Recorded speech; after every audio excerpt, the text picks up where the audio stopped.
Hello বন্ধুরা, অর্পিতাস কিচেনে তোমাদের সকলকে স্বাগত। আজকের রেসিপি হলো একদম সুস্বাদু এবং মজাদার লাউ চিংড়ি। লাউ নামটা শুনলে সবাই একটু নাকে ছিটকে। বাজার থেকে যখন এই সবজিটা বাড়িতে আসে তখন অনেকেরই কিন্তু খুব অপছন্দের একটা সবজি, কিন্তু আজকে এই আমার মতন চিংড়ি মাছ দিয়ে একবার লাউ রান্না করে দেখো। এইটুকু গ্যারান্টি দিয়ে বলতে পারি পরিবারের প্রতিটা সদস্যই কিন্তু আঙুল চেটে পুটে খাবে, আর একবার খেলেই বারবার কিন্তু রিকোয়েস্ট আসবে যে এরমভাবে লাউ চিংড়ি বানাও। তো চলো দেখে নিই কেমন করে বানানো যায়। তো প্রথমে দেখো লাউগুলোকে এরমভাবে ছিঁড়ি ছিঁড়ি করে কেটে নিতে হবে। আর এদিকে নিয়ে নিয়েছি আমি কুচো চিংড়ি মাছ, ভালো করে ধুয়ে বেছে নিয়েছি। আর নিয়ে নিয়েছি পেঁয়াজ কুচি আর ধনেপাতা কুচি। দেখলে তো কত সামান্য উপকরণ দিয়ে দিয়েছি। এবার চিংড়ি মাছের মধ্যে লবণ আর হলুদ মাখিয়ে নিয়েছি, আর কড়াইয়ের মধ্যে তেলও গরম করতে দিয়ে দিয়েছি। এবার চিংড়ি মাছগুলোতে লবণ হলুদ ভালো করে মাখিয়ে নিয়ে দিয়ে দেবো তেলের মধ্যে। তেলের মধ্যে চিংড়ি মাছগুলোকে খুব ভালোভাবে লাল লাল করে ভেজে নিতে হবে। দেখো যেমনটা আমি করে নিচ্ছি, একটু টাইম ধরে কিন্তু 3 থেকে 4 মিনিট এই মাছগুলোকে লাল লাল করে আমরা ভেজে নেব। দেখো আমাদের মাছ ভাজাগুলো হয়ে গেছে। এবার মাছ ভাজাগুলো তুলে আমরা রেখে দেবো।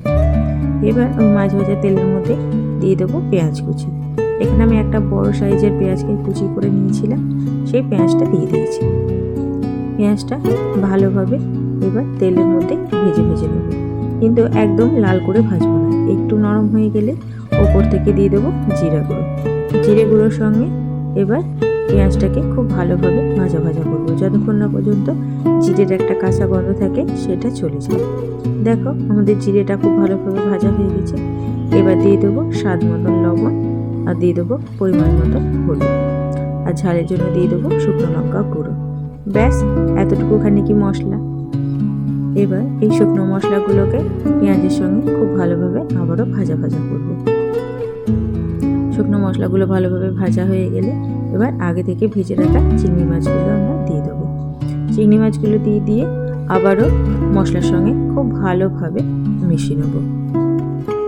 দেখো মশলার সঙ্গে চিংড়ি মাছগুলো খুব ভালোভাবে ভাজা ভাজা হয়ে গেছে। এবার আগে থেকে কেটে রাখা লাউগুলোকে আমরা ওই মশলার মধ্যে দিয়ে দেবো।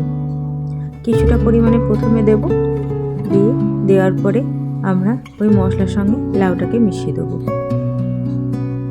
কারণ একসঙ্গে সমস্ত লাউটা দিলে কিন্তু আমরা মেশাতে পারবো না। তাই প্রথমে কিছুটা লাউ দিয়ে ভালোভাবে চিংড়ি মাছ আর মশলার সঙ্গে মিশিয়ে নিয়ে পরে বাকি যে লাউটা থাকবে সেটাকে আমরা দিয়ে দেবো। দেখো এখানে আমরা সমস্ত লাউটা দিয়ে দিয়েছি। এবার একটা ঢাকনা চাপা দিয়ে আমরা 5 মিনিটের মতন রেখে দেবো। দেখো 5 মিনিট পরে ঢাকনা খোলার পর তোমরা দেখতে পাচ্ছ লাউটা অনেকটা পরিমাণে কমে গেছে। এবার আমরা লাউটাকে মশলার সঙ্গে ভালোভাবে এবার মেশাবো।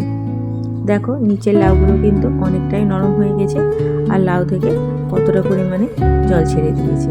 এই লাউয়ের জলে কিন্তু লাউ সিদ্ধ হবে, লাউয়ে কিন্তু এক্সট্রাভাবে কোনোদিনও জল দিতে হয় না। এবার আবারও লাউটাকে খুব ভালোভাবে মিশিয়ে নিয়ে ঢাকা দিয়ে রেখে দেবো প্রায় 15 মিনিটের মতন হাই ফ্লেমে। এবার 15 মিনিট পরে দেখো ঢাকনা খুলে দিলেই কত সুন্দরভাবে লাউটা একদম গলেও গেছে আর অনেকটা পরিমাণে কমেও গেছে, আর আমাদের লাউটা একদমই নরম হয়ে অল্প হয়ে গেছে। তার জন্য যখন লবণটা দেবে তখন একটু আন্দাজ বুঝে দিও। এবার দিয়ে দিলাম সামান্য পরিমাণে চিনি, আর দিয়ে দিলাম সব শেষে বেশ 1 মুঠো মতো ধনেপাতা কুচি। এখানে ধনেপাতাটা কিন্তু একটু বেশি পরিমাণে লাগে।